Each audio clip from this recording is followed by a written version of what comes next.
아브넬의 무덤에 장성하더라. 아멘. 할렐루야. 오늘은 올해 마지막 수요 기도회입니다. 여러분 아셨습니까? 제 말씀 주면서 깜짝 놀랐습니다. 시간이 얼마나 이렇게 빨리 지났는지요. 그럼에도 불구하고 이렇게 변함없이 기도의 자리를 찾은 우리 모든 성도님들에게 하나님의 평안과 은혜가 함께 하시길 주님의 이름으로 축복합니다. 우리의 인생은 매번 좋은 일만 있는 것은 아닌 것 같습니다. 때로는 문제를 만나게 되죠. 여러분 그때 어떻게 하십니까? 어떤 사람은 그 문제 자체를 그냥 잊어버리려고 하는 사람이 있습니다. 에이, 될 대로 되라지, 몰라 하면서 억지로 잊어버립니다. 그러다가 진짜 될 대로 돼버립니다. 또 어떤 사람은 그 문제에 몰입하는 사람이 있습니다. 자기의 생각, 자기의 힘으로 그 모든 것을 어떻게 해서든지 헤쳐나가려고 애쓰는 사람이죠. 한때 그림 큐티가 유행한 적이 있습니다. 그래서 꼭 이 아동부나 중고등부, 청년부 주부에 보면 한 컷의 사파가 꼭 들어간 적이 있었습니다. 그런데 그 그림 중에 제가 꼭 기억하고 있는, 지금도 기억하고 있는 그림 하나가 있습니다. 한 사람이 열심히 삽을 들고 땅을 파고 있었어요. 끙끙거리면서 땅을 파고 있었습니다. 그런데 그 옆에 바로 예수님이 계셨거든요. 그런데 그 예수님이 그 사람을 부르며 이야기합니다. 내가 도와줄까? 예수님께서 내가 도와줄까 하시는 거예요. 그런데 그 그림에 예수님이 뭘 타고 계셨냐면, 기억하세요? 포크레인을 타고 계셨어요. 포크레인을 타고 계셨어요. 하지만 이 삽을 들고 땅을 파고 있는 사람은 끙끙거리면서 이렇게 얘기합니다. 바쁜데 왜 그러세요? 제가 알아서 할게요.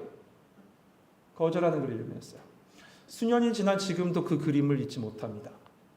문제를 만났을 때 하나님께서 도와줄까라고 하시는데 그 하나님의 말씀, 우리 예수님의 말씀을 듣지도 않고 자기 생각에 빠져서 그저 혼자 애쓰고 땅 파고 삽질하고 있는 사람이 있습니다. 또 마지막 사람은 이런 사람도 있습니다. 이 사람, 저 사람에게 도움을 구하는 사람 있죠. 그런데 잘 해결되면 좋겠지만 그렇지만 더 힘들어지는 경우도 많이 봅니다. 여러분은 문제를 만났을 때 어떻게 해결하고 계십니까? 하영조 목사님께서 선교가 거의 불가능한 저 모슬림 지역에서 약 40년을 선교하신 선교사님을 만나서 이렇게 물어보셨답니다. 선교사님은 오늘까지 어떻게 그곳에서 선교하셨습니까? 오늘까지 어떻게 그렇게 지내셨습니까? 근데 그분이 대답하기 이렇게 대답하셨어요. 저에게는 좋은 후원자가 있습니다. 바로 마태복음 6장 33절입니다. 하나님은 한 번도 이 약속을 어기신 적이 없습니다. 여러분, 그 마태복음 6장 33절 말씀이 뭡니까? 너희는 먼저 그의 나라와 그의 의를 구하라.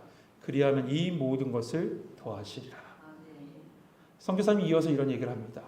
내가 감옥에 있을 때나 사막에 갇혀 있을 때나 세상의 후원자들이 다 끊겨졌을 때도 하나님은 이 약속을 지켜주셨습니다. 성도 여러분, 수많은 어려움 속에서 우리가 의지할 분은 단 한 분밖에 없습니다. 바로 우리 하나님이십니다.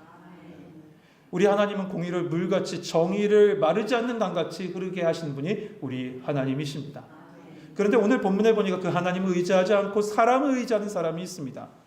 분명히 하나님의 손길 안에 귀하게 쓰임 받을 수 있음에도 불구하고 스스로의 영광을 취하면서 하나님의 나라를 대적하는 가문의 마지막 모습이 오늘 본문에서 나옵니다. 오늘 본문을 보면서 우리가 정말 누구를 의지해야 되는지, 우리가 의지할 분은 누구인지 다시 한번 깨닫는 은혜의 시간 되시길 소망합니다. 우리 1절 말씀 같이 한번 읽읍시다. 1절 같이 읽겠습니다. 시작.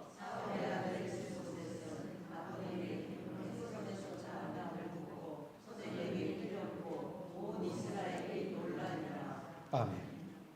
바로 앞장인 이 3장에 보면 아브넬이 다윗과 평화 협상을 딱 맺고 그 모든 협상을 마치고 돌아가던 길에 이를 시기하며 복수의 칼날을 숨기고 있었던 그 요압의 꾀임에 넘어가서 그 아브넬이 죽게 됩니다. 이 소식을 들은 사울의 아들 이스보셋은 오늘 성경 말씀에 보니까 손에 맥이 풀렸다. 이 말 뭔지 아시겠죠? 예상치 못한 소식에 충격을 받은 거예요. 힘이 쫙 빠져버린 거죠. 사실 아브넬과 이스보셋은 하나의 운명 공동체나 마찬가지입니다.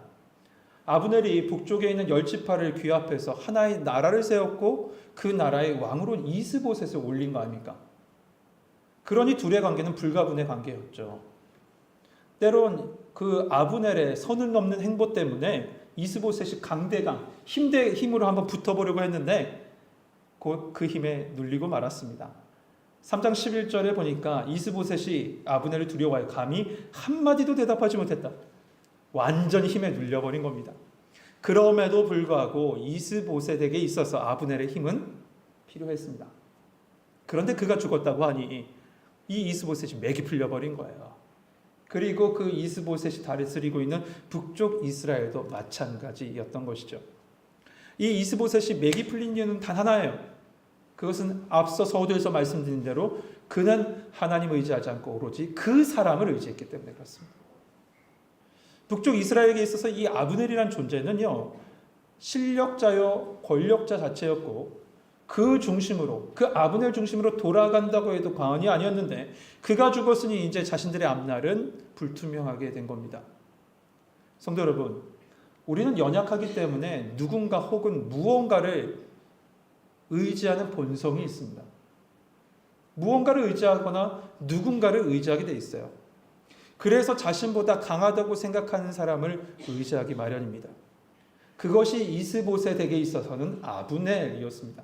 비굴하고 안타깝지만 아브넬이었습니다. 그러나 사람을 의지하는 사람은 반드시 낭만과 좌절할 때가 옵니다. 왜냐하면 아무리 강한 사람도 한계가 있기 때문에 그래요. 사람이기 때문에 그래요. 시편 146편 2절에서 3절에 이렇게 말씀합니다. 귀인들을 의지하지 말며 돌힘 없는 인생도 의지하지 말지니 그의 호흡이 끊어지면 흙으로 돌아가서 그 날에 그의 생각이 소멸하리로다. 그러면서 시편 기자는 이어서 우리가 정말로 의지할 분이 누구인지 이야기하는데 시편 146편 5절에 이렇게 얘기합니다. 야곱의 하나님을 자기 도움으로 삼으며 여호와 자기 하나님에게 자기의 소망을 두는 자는 복이 있도다. 할렐루야. 앞서 말씀드린 대로 선교사의 그 고백처럼 하나님은 절대로 약속을 어기신 일이 없습니다. 그분께 소망을 두시는 성도님 되시길 소망합니다. 그러므로 모든 일, 모든 문제 앞에 하나님만 의지하십시오. 주님만 바라보시는 겁니다. 이처럼 이스보셋 개인적으로나 북쪽 이스라엘 국가적으로 놓인 이 상황 속에 성경에는 보니까 새로운 인물을 등장시킵니다. 2절 말씀 보시겠습니까? 사울의 아들 이스보셋에게 군 지휘관 두 사람이 있으니 한 사람의 이름은 바하나요 한 사람의 이름은 네갑이라. 베냐민 족속 브에롯 사람 림몬의 아들들이더라. 브에롯도 베냐민 지파에 속하였으니. 오늘 본문에 보니까 림몬의 아들들인 이 형제 바하나와 네갑이라는 사람이 새롭게 등장합니다. 이들은 성경에 보니까 군 지휘관, 군대 지휘관이라고 했어요. 실제적으로 북이스라엘에서 아브넬 다음으로 실제적인 실력자가 바로 이 두 사람이었던 겁니다. 그런데 성경은요, 오늘 너무나도 자세하게 그들의 출신에 대해서 상세하게 기록하고 있어요. 이들이 어디 출신이라고 얘기합니까? 브에롯 출신이라고 했어요. 그런데 그 브에롯은 베냐민 지파에 속해 있다라고 얘기합니다. 여러분, 여기서 속해 있다라는 말은요, 거기 출신이다가 아니에요. 뭐라고 하냐면 속해 있다는 말은 간주한다라는 뜻입니다. 간주한다. 그러니까 이 말은 뭐냐? 원래 아니었는데 베냐민 지파로 간주하겠다라는 거예요. 왜 그랬을까요? 그럼 왜 이렇게 되었냐? 이 말씀은요, 좀 거슬러 올라가야 됩니다. 이 내용은 여호수아서로 거슬러 올라가야 돼요. 가나안 민족 중에 히위 족속이 있죠. 히위 족속 안에 어떤 사람들이 있냐면 기브온 사람들이 있습니다. 근데 이 기브온 사람들이 여호수아에게 멀리서 온 사람인 척 옷을 꾸미고 찢어진 옷으로 찾아와서 화친을 맺습니다. 근데 사실은 아니었죠. 예. 하지만 화친을 맺었기 때문에요, 여호수아는 그들을 받아줍니다. 그리고 그들이 사는 지역이 있었는데 4개의 성읍이 이 여호수아 9장 17절에 나오는데 그 중에 하나가 바로 브에롯입니다.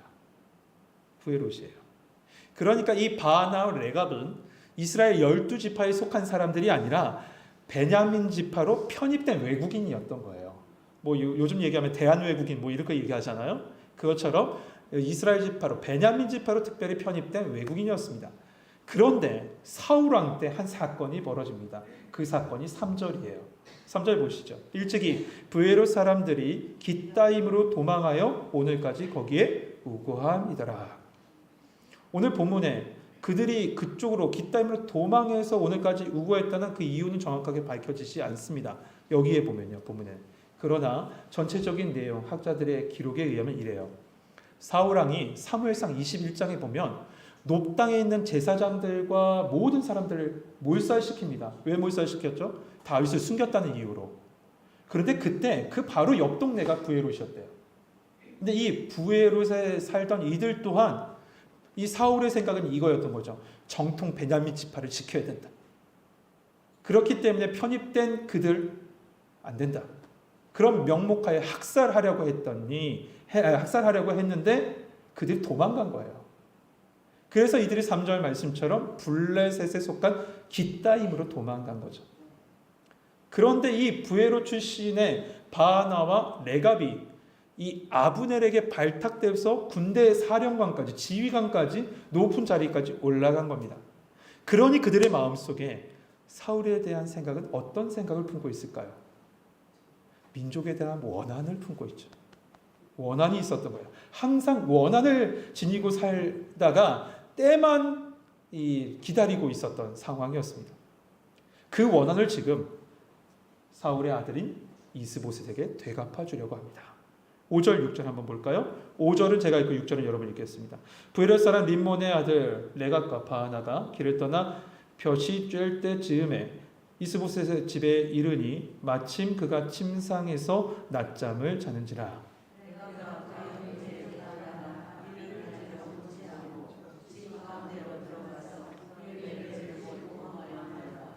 아멘. 사울의 아들 이스보셋은 이 자신에게 찾아온 위험도 알지 못한 채 볕이 쬐던 즈음이다. 가장 뜨거울 때예요. 그러니까 한낮에 잠을 자고 있었습니다. 큰 위기 상황인데도 잠을 자고 있었어요. 분명 이 팔레스틴 지역은 지금 남부 유럽의 시에스타라고 하죠. 낮잠 자는 문화. 그것처럼 이 중동에도 그런 문화가 있었습니다. 하지만 5절 말씀에 낮잠을 자는지라라는 말씀 안에 두 번이나 연속 뭐라고 써있냐면 누워있다. 그는 누워있다라고 표현하고 있어요.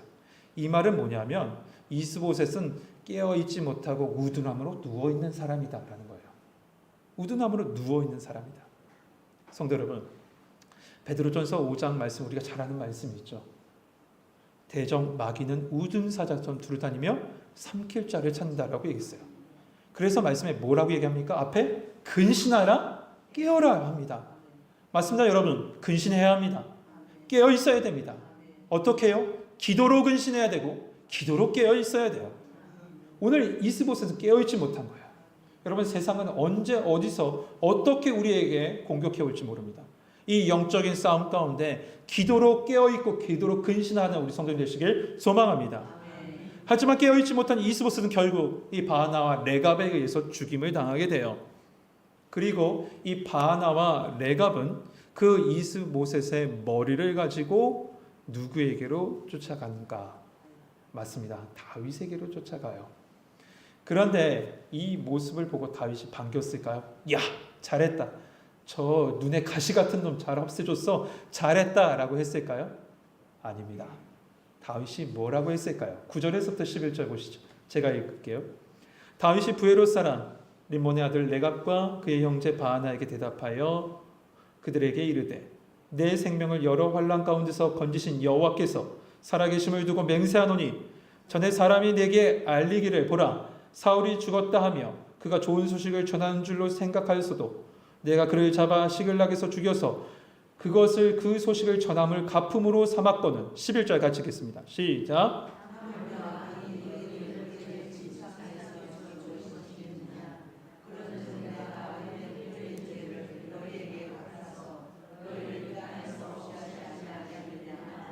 아멘. 여러분, 우리가 사무엘하 1장의 말씀을 나눴을 때 사울이 전사했던 소식을 이방 소년이 가르쳐 주러 왔습니다. 그랬을 때 그의 모습은 뭐와 같다고 얘기했냐면 예수님께서 이루실 하나님 나라를 더럽히는 유혹과 같다라고 얘기했어요. 마치 40일 동안 금식하는 그 예수님께 찾아와서 그 광야에서 유혹했던 그런 사단의 유혹이었습니다. 그 유혹에도 단호하게 처단했던 다윗인데 지금 무고한 사람을 죽인 그 사람의 죄의 유혹을 가만히 놔둘 다윗이겠습니까? 아마도 세상 사람들 같았으면 아까 전에 말씀드린 대로 한 자리 주면서 잘했네, 잘했어 라고 했을지 모릅니다. 이 바나 레갑도요, 처음에는 사울에 대한 그 민족에 대한 복수심으로 이 일을 저질렀지만 한편으로 다윗에게 그의 목을 가지고 왔다는 것은 무엇입니까? 무언가 얻을 속셈이에요. 무언가 얻을 속셈이에요. 그러나 다윗은 이런 유혹 앞에 단호하게 거절하고 그 모든 유혹을 잘라버립니다. 어떻게 그렇게 할 수 있었을까? 9절 하반절의 고백을 보면 알 수 있어요. 9절 하반절에 다윗은 뭐라고 합니까? 내 생명을 여러 환난 가운데서 건지신 여호와께서 살아계심을 두고 맹세하노니. 다윗의 고백은 뭐냐면 간단하게 얘기하면 살아계신 하나님 앞에 서서 살았다는 거예요. 사람 의지하지 않고 사람의 영광을 취하지도 않고 사람의 방법대로 행하는 것이 아니라 오직 하나님 앞에서 하나님의 뜻대로 살아갔다는 겁니다.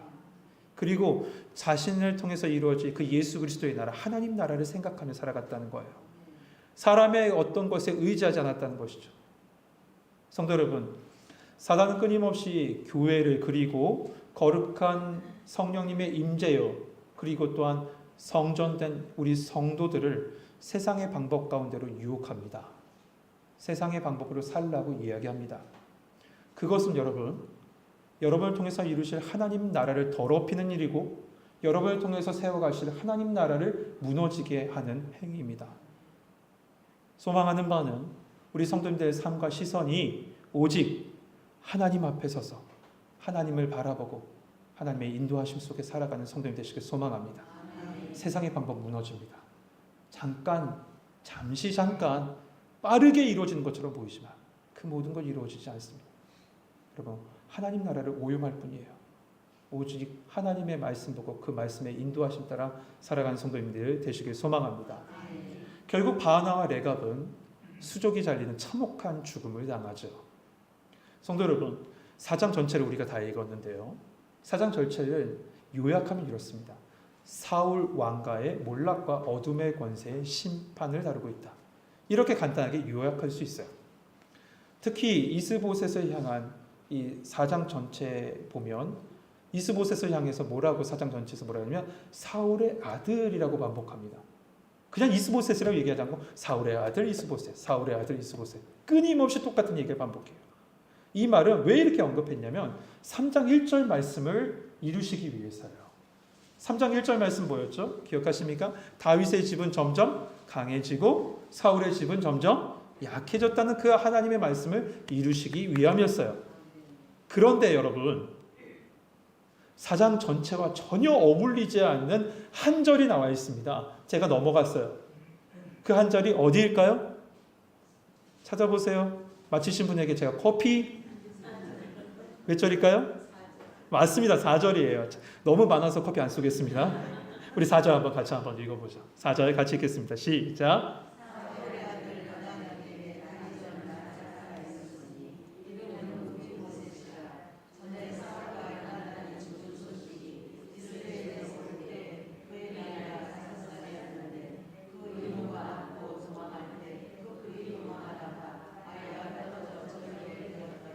아멘. 사울의 아들인 요나단, 그 요나단의 아들 무비보셋이 나옵니다. 그 무비보셋은 요나단이 그 전장에서 죽었다는 소식을 듣고 유모가 그를 안고 도망가다가 떨어져서 평생 다리가 저는 사람이 됩니다. 부족함을 가지고 사는 사람이 되었다는 거죠. 그런데 왜 성경은요, 그에 대해서 이 사울의 몰락을 다루고 있는 이 부분에 잠시 그의 이름을 언급하고 있을까요? 후에 나옵니다. 무비보셋이. 근데 왜 이 순간에 지금 무비보셋이라는 이 인물을 다루고 있을까요? 무비보셋은 비록 사울 가문이었습니다. 그리고 약한 신체를 가진 사람이었지만 그는 결국 다윗의 보호 아래 놓이게 된 사람이 됩니다. 왜입니까? 요나단과의 언약이 있었기 때문에 그래요. 그것은 하나님 앞에서 요나단과 다윗이 했던 언약이었습니다. 사울 가문의 멸망은 그들의 혈통 때문에 죽음을 경험한 것이 아닙니다. 하나님의 언약을 의지하지 않은 죄 때문에 그래요. 그러나 하나님의 언약 안에 머무는 자는 비록 그가 부족하고 비록 그가 연약하고 비록 그가 출신이 어느 출신이든지 하나님의 은혜 속에 살아갈 줄 믿습니다. 언약 안에 머무는 자에게 주어진 축복이에요. 여러분, 그 하나님의 언약이 누구를 통해서 이루어졌습니까? 예수 그리스도를 통해서 이루어졌죠. 그러므로 예수 그리스도 안에 머무는 자에게는 하나님의 공의로운 심판에서 그는 건진받고 하나님 나라의 영원한 생명을 얻게 될 줄 믿습니다. 성경은 분명히 얘기합니다. 누구든지 주의 이름을 부르는 자는 구원을 얻으리라. 성도 여러분, 하나님의 언약 예수 그리스도에게 기대며 사시는 성도님 되시길 소망합니다. 그의 평생을 그의 출신이 어떻든지 그의 육체가 어떻든지 그의 부족함이 얼마나 많든지 상관없이 하나님께서 그를 영원토록 평생 인도하시고 이끄실 줄 믿습니다.